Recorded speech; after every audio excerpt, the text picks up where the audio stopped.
এবার মনার ভাব শুনো আমার আমার গোরা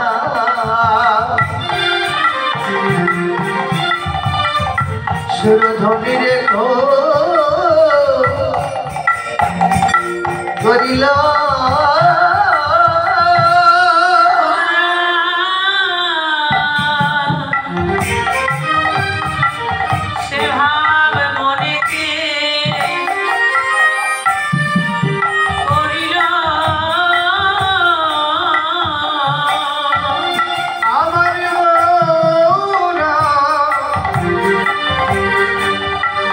সেভাবে মনেতে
নদিয়া বিহারী নদিয়া সচি মায়ের নয়নমণি প্রিয় গদাধরের প্রাণ বল্লভ বিশ্বপ্রিয়ারের হৃদয় শিরোমণি জগৎ জীবে একমাত্র আরাধনাধর মনে বহু সুন্দর এসে উদয় হলেন জগৎ জীবের মাঝে পূর্বের ধারা চূড়া মোহন মুরলী শঙ্খ চক্র গদা পদ্ম ধনুর্বাণ সকল কিছু ধারা ধুলার মাঝে ফেলে গৌরহরি এসে উদয় হলেন কলিজীবকে উদ্ধার করলেন হরিনামের আধা প্রেম জীবের মাঝে হরিনাম দিলেন আর নামের সঙ্গে দিলেন 1 বছর কাল অপ্রাকৃত লীলা কীর্তন সেই পূর্বলীলার ভাব প্রকাশ করলেন শ্রীধাম নদিয়ার মাঝে ভাবময় লীলাময় গৌরহরি আমার একদিকে লীলার মাধ্যমে রাধা প্রেম রস আস্বাদন করলেন অপরদিকে আবার জীব শিক্ষা দিয়ে গেলেন আজ শ্রীধাম নদিয়ার মাঝে ভক্তগণকে সঙ্গে লয়ে প্রভু আমার এসে দাঁড়িয়েছে সুরধনী গঙ্গা সমস্ত ভক্তকে নিয়ে দাঁড়িয়েছে পূর্ব লীলায় ভাবে বিভাবিত হয়ে সেই বৃন্দাবন লীলার কথা মনে করে গৌরহরি আমার ভক্তদের উদ্দেশ্য করে বলছে হে ভক্তগণ আমরা এখন এসেছি মধুময় সেই ধাম বৃন্দাবনে ভক্তগণ বললেন হে প্রভু দয়াময় আমরা তো এখন সুরধনী গঙ্গার কূলে তুমি তাহলে একে বৃন্দাবন বলছো কেন ভাবের গতি ভক্তগণ বুঝতে পারলেন না কি করে বুঝবে ভাবের ভাবুক ছাড়া ওই লীলার কথা কেউ তো বোঝে না আমার গৌর সুন্দর পূর্ব লীলার ভাবে বিভোর বৃন্দাবনের সেই রাসলীলা জগৎ জীবকে শেখাবে বলে আজকে প্রভু আমার ভাবে বিভোর হয়েছে লীলার কথা পূর্ব লীলা কেন নবদ্বীপে তিনি প্রকাশ করলেন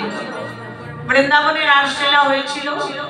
তবে পুনরায় নবদ্বীপে কেন সেভাবে প্রকাশ করলেন নিত্য রাস কেন নবদ্বীপে প্রকাশিত হলো